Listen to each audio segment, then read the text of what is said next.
G'day, we are continuing on today with Project 6-Seater. This is our Toyota Hilux. It's a 2012 Workmate dual cab, KUN 26R series. That's 4-wheel drive, 3-litre diesel, 5-speed manual.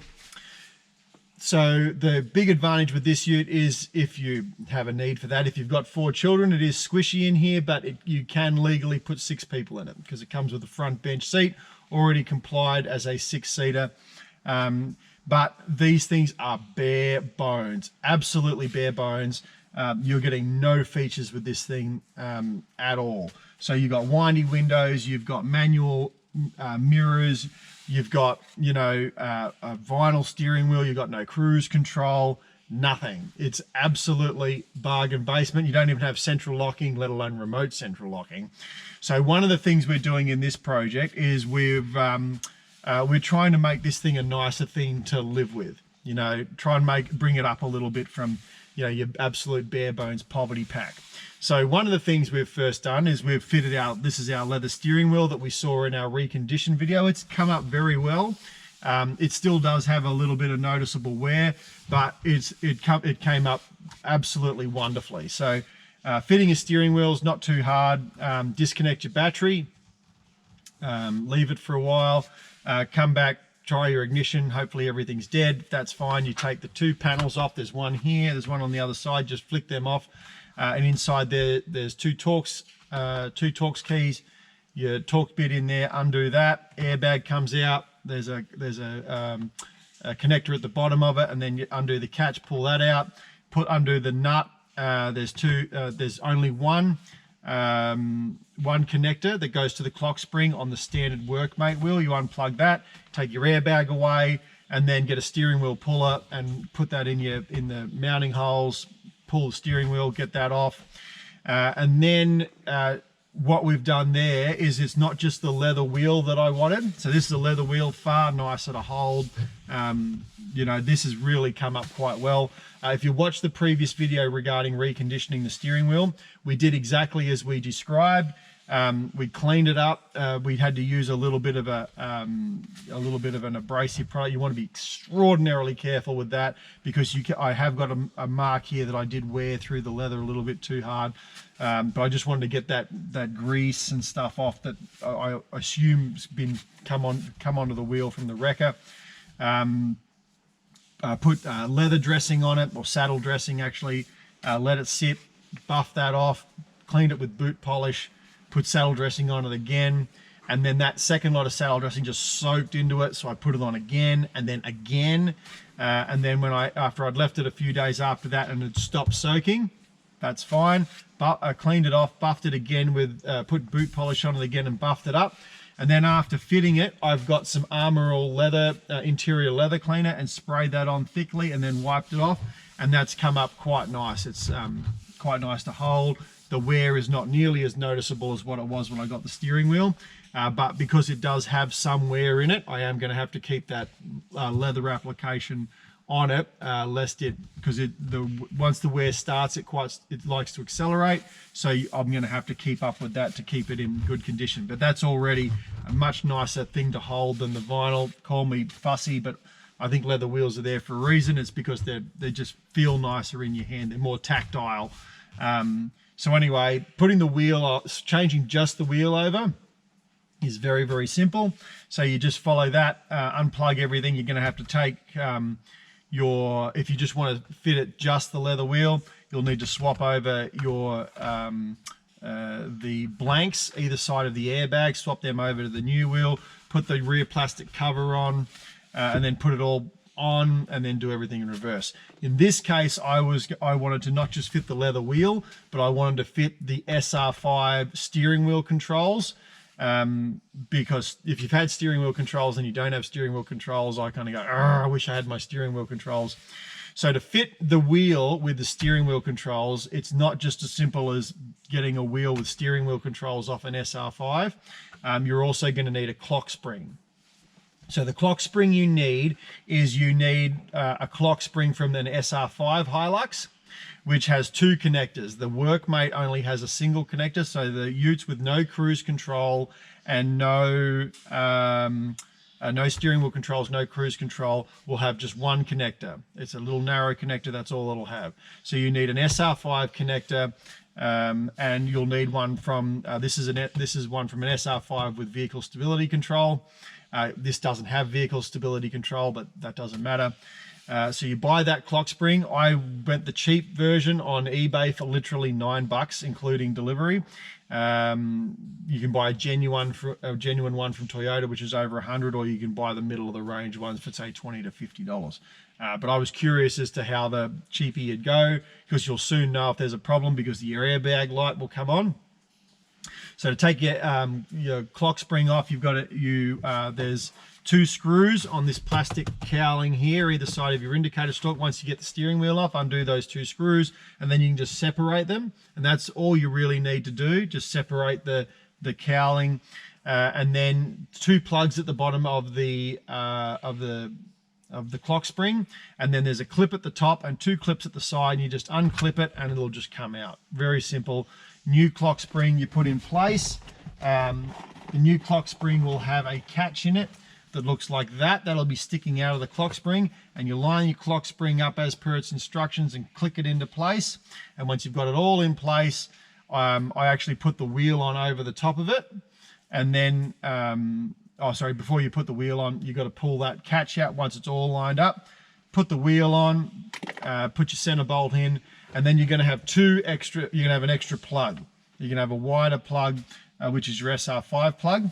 And with this, you can plug your steering wheel harness for your airbag and for your steering wheel controls. Plug that into that clock spring, and then airbag on, bolt it all back together again, put your airbag catch in, Torx keys in there, covers on there. You will need covers if you intend to put a cruise control kit on it, then you will need a cruise control stalk.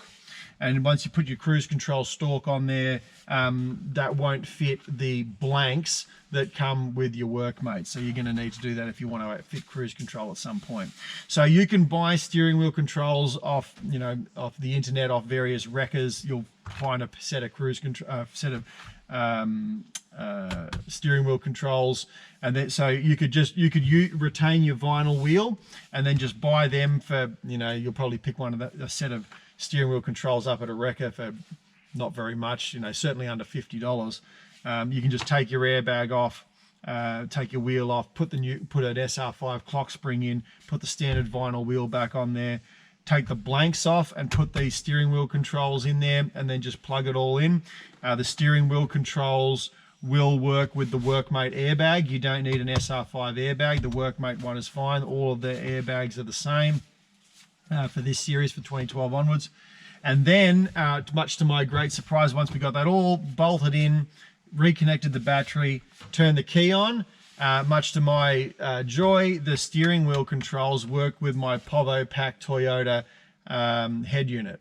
So the call answer, call hang up buttons, the mode buttons, the up and down, volume, all of the steering wheel controls work with the standard povo-pack factory head unit. So evidently all the wiring for the steering wheel controls are all in here, and they are already wired into your head unit. So if you're running the Toyota factory head unit from the Toyota Workmate, if you put steering wheel controls on it, it will work with that factory head unit without you having to muck with it at all, which is pretty freaking awesome. So I reckon that's a cheap upgrade to your head. If you're going to be determined to run with the factory Toyota head unit, that means you can put steering wheel control, just buy that piece alone and a clock spring, fit that with your standard vinyl wheel or get a leather wheel at the same time, and you'll get steering wheel controls that'll work with your povo-pack Toyota head unit. Or you can upgrade this to an SR5 head unit if you wanted to do that as well. So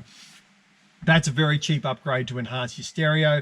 I think that's well worth it. Again, we're getting on the way now to trying to turn this bargain basement thing into something that's a lot more livable, something that more resembles the SR and the SR5, and that's a good first step.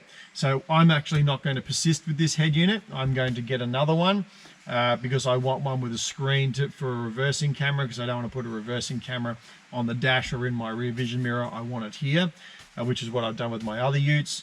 So we are going to change this one over to a double din screen.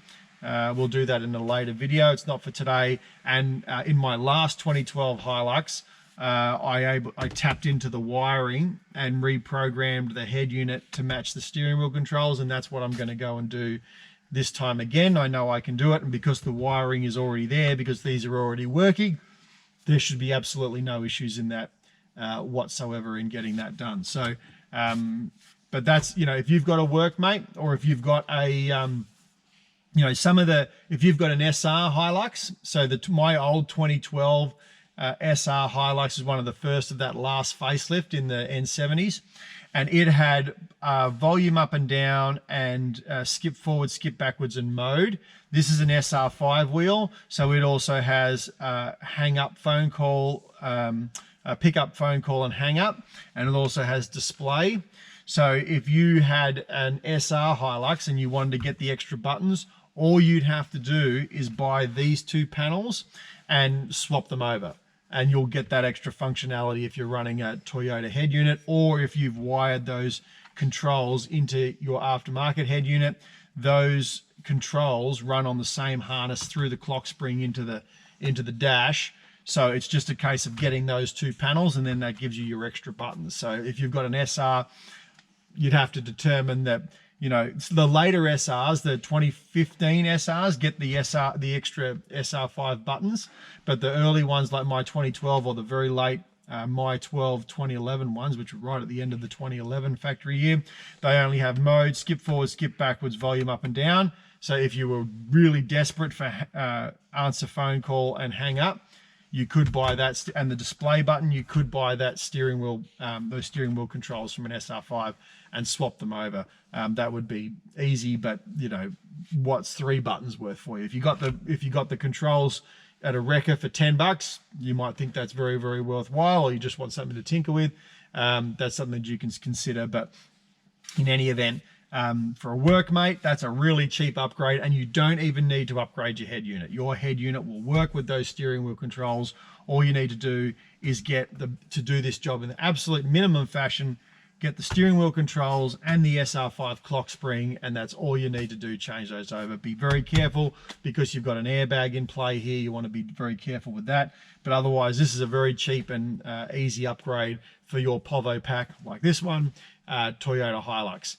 I hope this is useful for you. Next video, we're going to look at doing a couple of other things in the interior to try and spruce this place up to make it a better place to be. I hope you'll join us on these coming videos as we tackle Project 6-Seater, and we thank you for watching this video.